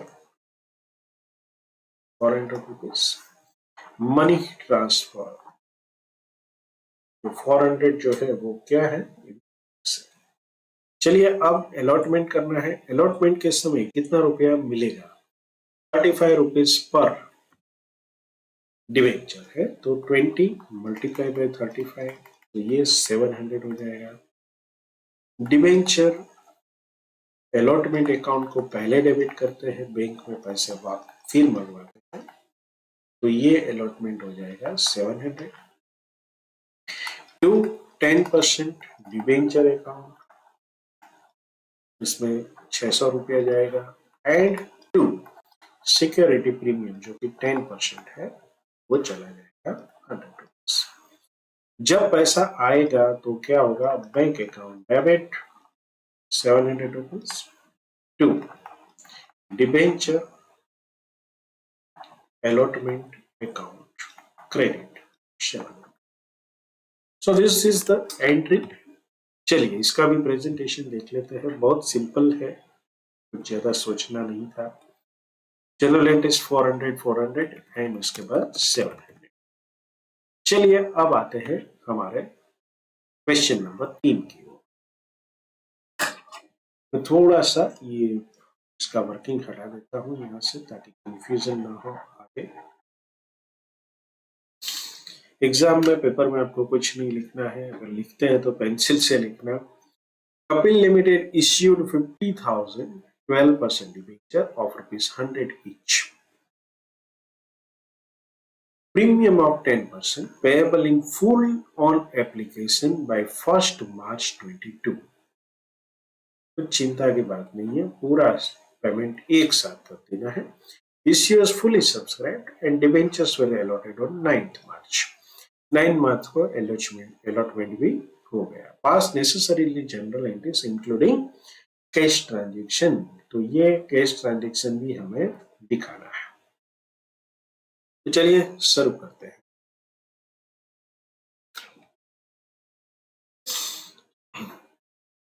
पहली जो डेट थी वो कौन सी थी, 1 मार्च 2022। सो 1 मार्च 22 बैंक अकाउंट में पैसा आएगा, कितना आएगा हिसाब करना पड़ेगा। 50,000 डिबेंचर्स है, इसमें 110 रुपीज आएंगे, जैसे 10 रुपया प्रीमियम है, तो कुल मिलाकर राशि जो बनेगी वो 55 lakh. To debenture application, March 9 को हमने अलॉटमेंट किया। Debenture application account debit 55 lakh, to 12% debenture 50 lakh, to security premium account finance. इस बार प्रैक्टिकल क्वेश्चन जो है वो इतने सिंपल दिए हैं, तो मतलब इससे तो इलस्ट्रेशन ज्यादा गंभीर थे। तो आप देखेंगे कि एंट्री में कुछ नहीं था, ये 55 लाख रुपीज की एंट्री। चलिए चलते हैं 4th नंबर पर। ऑन अब शायद दोनों जो प्रैक्टिकल क्वेश्चन है वो लंबे हो गए, सो get ready. On 1st April 22, Sero Limited issued 1 lakh 12% debentures of ₹100 each at a discount of 5%, redeemable on 31st March 27। 5 साल लगेंगे। Issue was oversubscribed by 20,000 debenture, मतलब 1,20,000 डिबेंचर के पैसे आए। रिडीमेबल डिस्काउंट है 95 रुपीज, सो 1,20,000 को मल्टीप्लाई करते हुए हम 95 करेंगे, तभी हमें पता चलेगा कि कितना रुपया आया है। तो ये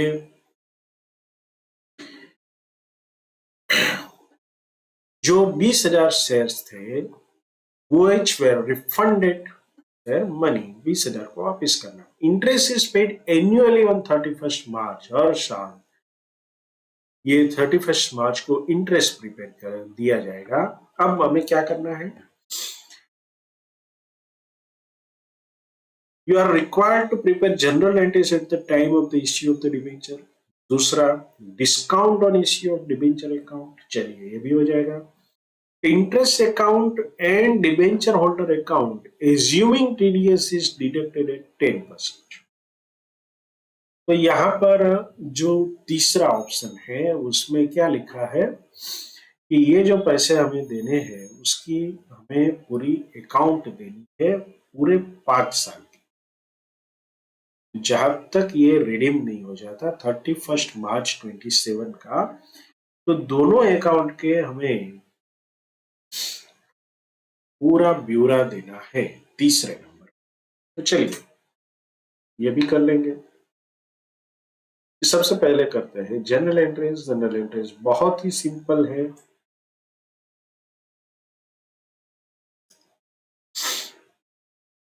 फर्स्ट अप्रैल 22 को हमारे बैंक में पैसा आया होगा। कितना आया होगा हिसाब कर लेते हैं। 1,20,000 मल्टीप्लाई बाई 95, तो ये हो जाएगा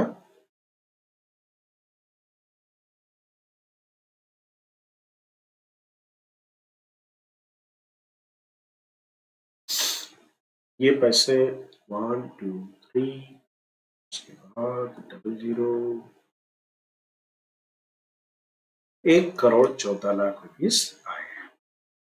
ये पैसा कहाँ जाएगा?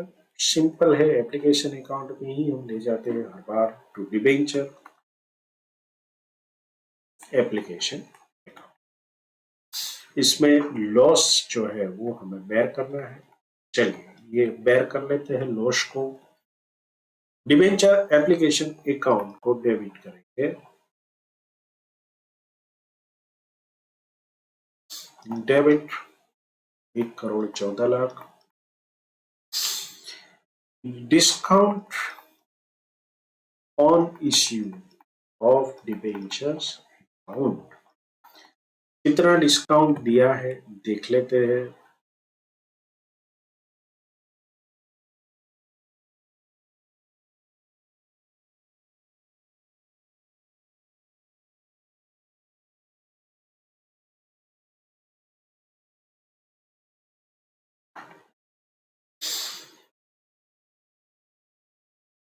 डिस्काउंट ऑफ 5%, मतलब ये जो डिस्काउंट होगा वो 1,00,000 शेयर के ऊपर अपने 5 रुपीज पर शेयर दिया है, तो 5,00,000 रुपया जो होगा वो हमारा डिस्काउंट होगा।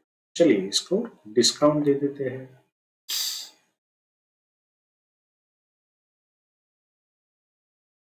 अब हमारी एंट्री क्या होगी? To 12% discount, 12% debenture account. इसमें पूरा 1,00,00,000 रुपया हमें ले जाना है। And to bank account. Bank account में हमें क्या ले जाना है? देखिए 20,000 एप्लीकेशन ज्यादा आएगी, उसको 95 से मल्टीप्लाई करेंगे आप, तो आपको पता चलेगा कि भाई इन लोगों को कितना रुपया वापस करना है। तो ये 19,00,000 रुपीस वापस हो जाएगा।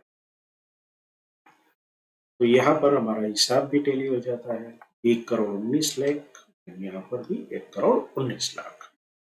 इतना कंप्लीट हो गया। अब हमें अकाउंट्स बनाने हैं, तो चलिए अकाउंट्स बनाते हैं। डिस्काउंट भी हो गया हमारा 5,00,000 का, जनरल एंट्रीज भी हो गई। अब interest account, debenture holder account, assuming TDS, तो ये अकाउंट्स हम बनाना शुरू करते हैं।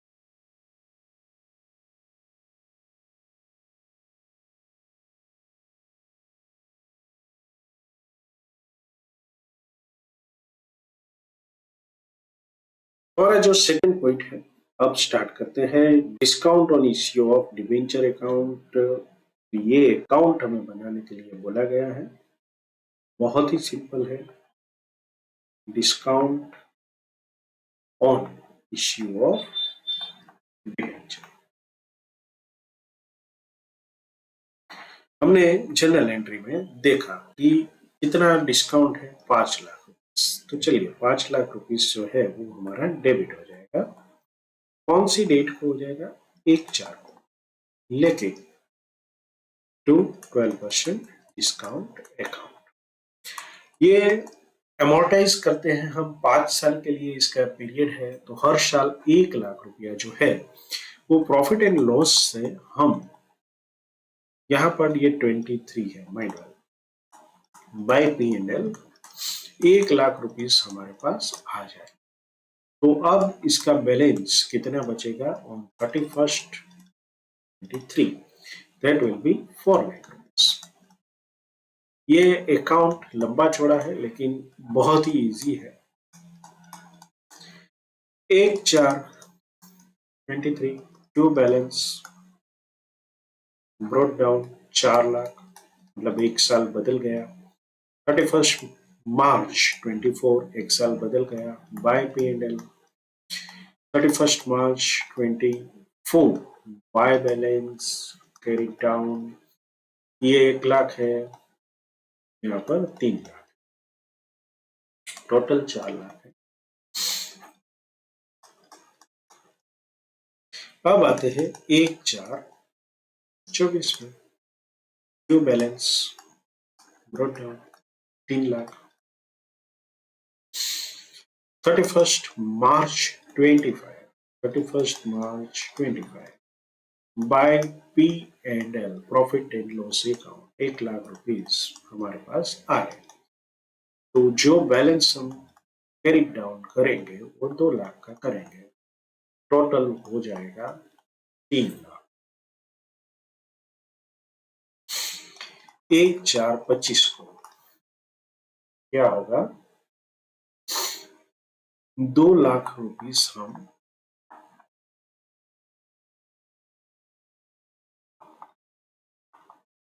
बाय 26 बाय P&L 1,00,000 रुपीस आएगा, और बाय बैलेंस ये भी 1,00,000 रुपीस होगा।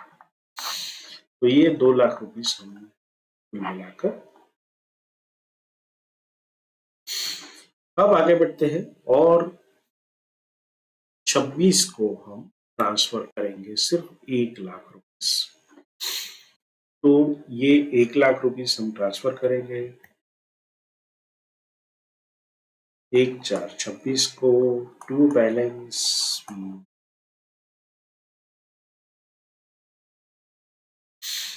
Bye P&L। अब 31st मार्च 27, ये तो रिडम्पशन की डेट है, तो ये पूरा अकाउंट नील हो जाएगा, कोई बैलेंस आगे नहीं जाएगा। चलिए, ये हमारा हो गया discount on issue of debenture account. अब करते हैं इंटरेस्ट अकाउंट को और डिबेंचर होल्डर अकाउंट को। पहले इंटरेस्ट अकाउंट कर लेते हैं, बहुत ही सिंपल है। इंटरेस्ट अकाउंट 5 साल का बनेगा। यहाँ पर मैं शॉर्टकट कर रहा हूँ क्योंकि इसमें कुछ दिमाग लगाने वाली बात ही नहीं है। हर साल 31st March 23, 31st March 24, 31st March 25, 31st March 26 and 31st मार्च क्या होगा, टू डिबेंचर होल्डर अकाउंट में पैसा जाएगा। कितना जाएगा, जितना इंटरेस्ट पे कर रहे हो, कितना इंटरेस्ट पे कर रहे हो, कितने थे हमारे 1 करोड़ के 12% के, यानी कि 12,00,000 रुपीस की एंट्री हर साल होगी। यहाँ पर आपको सेम एंट्री 12 लाख की करनी है। 31st मार्च सेम डे को बाय P&L ये अकाउंट बंद हो जाएगा, मतलब नील हो जाएगा।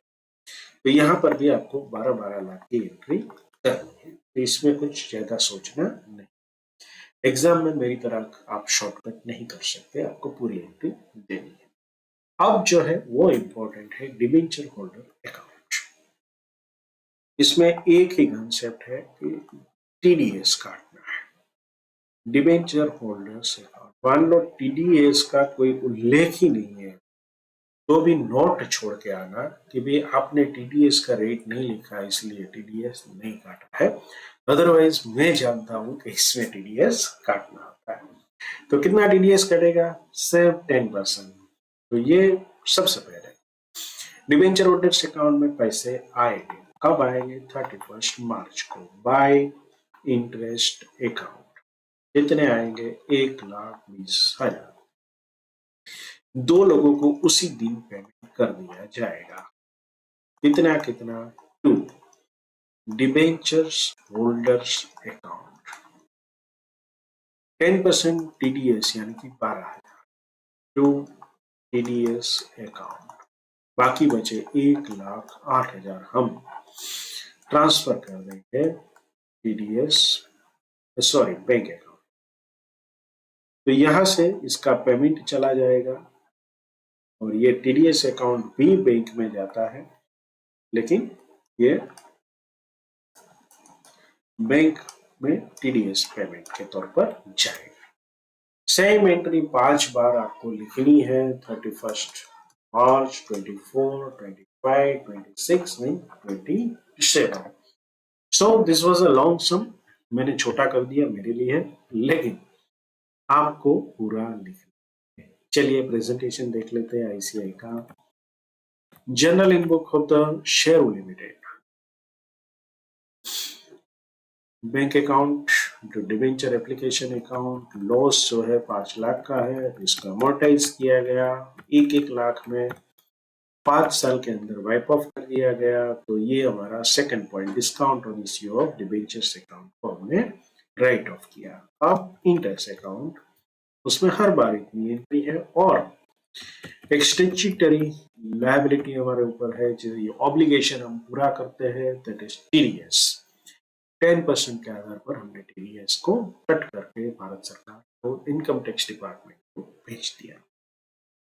So this was about the fourth. Now let's move to the final sum. A limited issued 14% debenture of the nominal value of ₹10 each as follows. To 70%, 1 lakh debenture for cash at 10% discount. To a vendor for purchase of inventory worth ₹1 lakh, 8,000 debentures at 25% premium. Great. To the banker is collateral security for loan of ₹1 lakh, 1,50,000 nominal value. 1,50,000 की value यहाँ पर बन गई। यहाँ पर कितनी value बनी है? यहाँ पर भी हमारी जो वैल्यू बनी है वो 1 लाख की बनी है। यहाँ पर जो वैल्यू बनी है वो कितनी है? वो भी 1 लाख की। यहाँ पर डिबेंचर्स दिए गए 1 लाख के, तो ये मल्टीप्लाई 10 करेंगे तो कुल मिलाकर 10 लाख के इश्यू हो गए डिबेंचर। तो चलिए तीनों प्रकार की एंट्रियां करते हैं। ऐसा एक ऑलरेडी हम कर चुके हैं, तो इसमें कुछ ज्यादा हमें चिंता की बात नहीं है। चलिए फर्स्ट है cash entry and it is like this. Discount में इश्यू किया है तो बैंक अकाउंट में पैसा कम आएगा। कितने डिबेंचर हमने किए हैं? 1 लाख डिबेंचर, 10 रुपया है तो 10 लाख होना चाहिए, लेकिन 10% डिस्काउंट माइनस, तो 9 लाख रुपया बैंक अकाउंट। चलिए तो ये bank account debit 9 lakh rupees to debenture application account 9 lakh rupees. यहां पर एप्लीकेशन मनी रिसीव्ड आपको ब्यौरा देना है। 1 लाख डिबेंचर @9। ओके, तो ये आपका हिसाब हो गया। जहां पर भी कैलकुलेशन है, कहीं ना कहीं आपको आंसर में शो करना है, इसे कभी भी भूलना नहीं है। कब अब क्या हुआ? Debenture application account debit,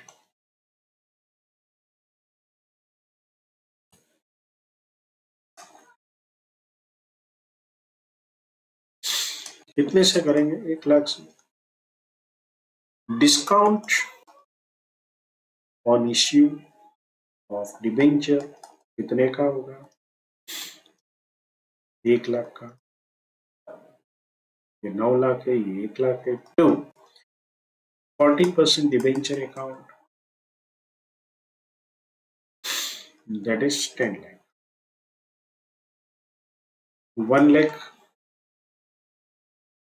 debentures at the rate 10%, rupees 10 face value, 10% discount. चलिए अभी आगे बढ़ते हैं। अभी आते हैं हमारा सेकंड पॉइंट। एक वेंडर के पास से इन्वेंट्री लिए 1,00,000 की, तो ये वैल्यू की एंट्री तो हमें सीधी कर देनी है, कुछ सोचना नहीं है। इन्वेंट्री अकाउंट डेबिट 1,00,000 रुपये से to vendor account. Vendor account में एंट्री क्यों करते हैं? Always keep a track in the account. Directly आप एंट्री नहीं कर सकते डिबेंचर में। क्यों? क्योंकि पूरा ट्रैक रखना है कि भाई ये एंट्रियां कहां से पास होती है। इसका ऑडिट होगा। ऑडिट कौन करेंगे? Chartered accountant. तो चलिए, सो purchase of inventories from vendor. Vendor माने जो भी सप्लायर होगा उसका नाम, एड्रेस, सब कुछ है। अब इसका दूसरा लेख वेंडर अकाउंट डेबिट 1,00,000 से। याद रहे ये किस तरह से इश्यू किया है वो हम देख लेंगे। वेंडर अकाउंट, ये अभी बी एंट्री ही चल रही है।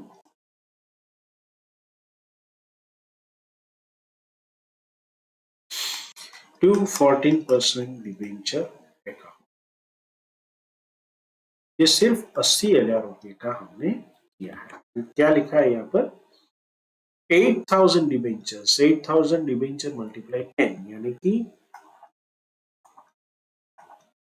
8,000, 80,000 के डिबेंचर इश्यू किए गए हैं। लेकिन सिक्योरिटी प्रीमियम लिया गया है, तो टू सिक्योरिटी प्रीमियम कितना रुपया लिया है?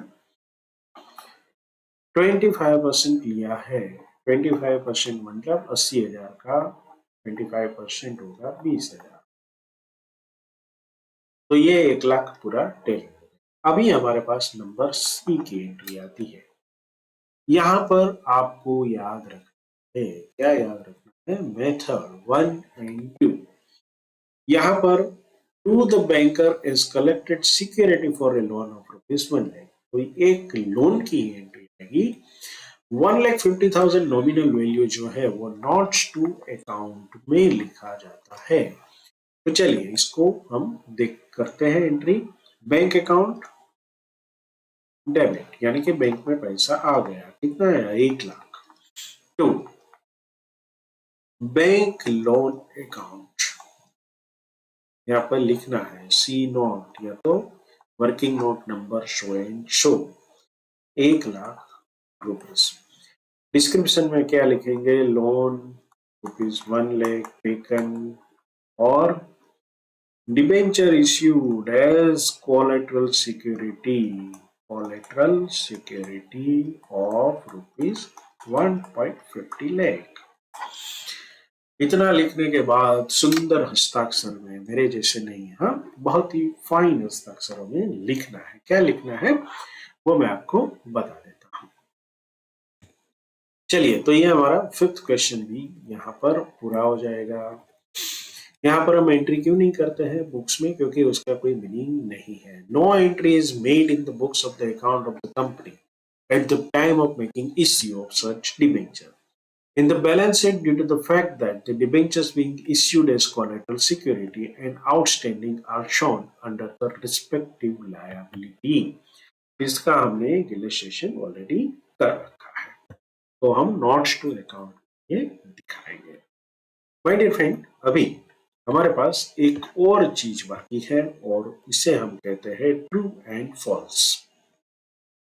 तो चलिए ट्रू एंड फॉल्स की तरफ आगे बढ़ते हैं। हमारा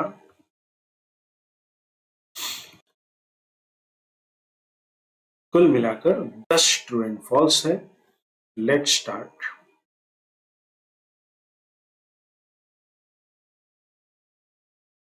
number 1, debenture holder are the owner of the company. बिल्कुल नहीं, ये गलत बात है। Debenture holders are the creditors of the company. आपको क्या लिखना है कि क्रेडिटर्स लिखना है बस। तो ये फॉल्स है। शेयर होल्डर होते हैं वो कंपनी के ओनर्स होते हैं। Second, perpetual debentures are payable at the time of the liquidation of the company. True. यहाँ पर परपेचुअल का मीनिंग क्या है? The complete life of the company. मतलब कंपनी जब लिक्विडेशन में होगी तब इसका पैसा मिलेगा। Registered debenture are transferable by delivery, बिल्कुल गलत है। अगर बैरर इंस्ट्रूमेंट इश्यू किया है तो ट्रांसफर बाय डिलीवरी होता है, लेकिन रजिस्टर्ड डिबेंचर होता है उसकी बाकायदा प्रोसेस होती है और इसका नेम ट्रांसफर की पूरी प्रोसेस होने के बाद ये ट्रांसफर होता है। Number 4, when companies issue their own debentures as collateral issue for a loan, the holder of such debenture is entitled to interest only on the amount of the loan and not on the debenture। बिल्कुल सही कहा, नहीं तो क्या हो जाएगा, double payment हो जाएगा इंटरेस्ट का, तो ये सही है। Fifth one, debenture suspense account appears on liability side of the same balance sheet, तो ये फॉल्स है, क्योंकि balance sheet debenture suspense account को डेबिट करके हम डिबेंचर इश्यू करेंगे, तो डिबेंचर अकाउंट जो होगा वो लायबिलिटी साइड में होगा, ये एसेट साइड में आया जाएगा। इसीलिए ये फॉल्स है। If a company incur loss, then it does not pay interest to the debenture holder, ये फॉल्स है। Interest on debenture is a charge on the profit, ये सेंटेंस आपको लिखना है। इससे क्या होगा कि प्रॉफिट हो या ना हो, आपको even in case of losses interest on the debenture has to pay. At the time of the liquidation, debentures holders are paid off after the shareholders, ये false है। Equity shareholders are always paid at the last, सबसे पहले debenture holder paid किया जाएगा, उसके बाद अगर कुछ पैसे बचे तो प्रेफरेंस शेयर होल्डर्स, और उसके बाद कुछ राशि बच गई तो equity share holders. 8th number, convertible debentures can be converted into equity shares, बहुत ही सही दिया है, ये सही है। It can be converted on the maturity। 9th number, redeemable debentures are not payable during the lifetime of the company, ये किसकी बात हो रही है भाई? अभी अभी हमने एक देखा, क्या देखा कि परपेचुअल डिबेंचर होता है, that is not payable life. Redeemable जो है it is always payable after a certain prescribed period, so ये फॉल्स है। Last one, debenture can be issued for a consideration other than for cash, such as purchasing land, machinery, etc. तो ये बिल्कुल सही है। हालांकि हम जब बैलेंस शीट में ये शो करेंगे तब ये नॉट्स टू अकाउंट में लिखेंगे कि कितना अगेंस्ट कैश हुआ है और कितना अगेंस्ट अदर देन कैश हुआ है। So, my dear friends, finally we have come to the end of the unit number 3, issue of the debenture। तो आई होप कि ये आपको पूरा सेशन में मजा आया होगा। इनफैक्ट मतलब आपके कंसेप्ट क्लियर हुए होंगे। और अब एक छोटी सी रिक्वेस्ट, अब तक आपने चैनल को सब्सक्राइब नहीं किया है तो प्लीज सब्सक्राइब द चैनल, साथ में आपके दोस्तों को भी शेयर करते रहिए, बताते रहिए। बहुत ही जल्द हम लोग पूरा सिलेबस कंप्लीट करने वाले हैं, सिर्फ 3 यूनिट बाकी बचे हैं, तो ये कंप्लीट हो जाएगा पूरा। साथ में अगर आपको वीडियो अच्छा लगता है तो लाइक कीजिए, नहीं तो कमेंट में मुझे बताएं कि मुझे और क्या इम्प्रूवमेंट की आवश्यकता है। लेकिन सबसे इम्पोर्टेंट चीज है प्रैक्टिस।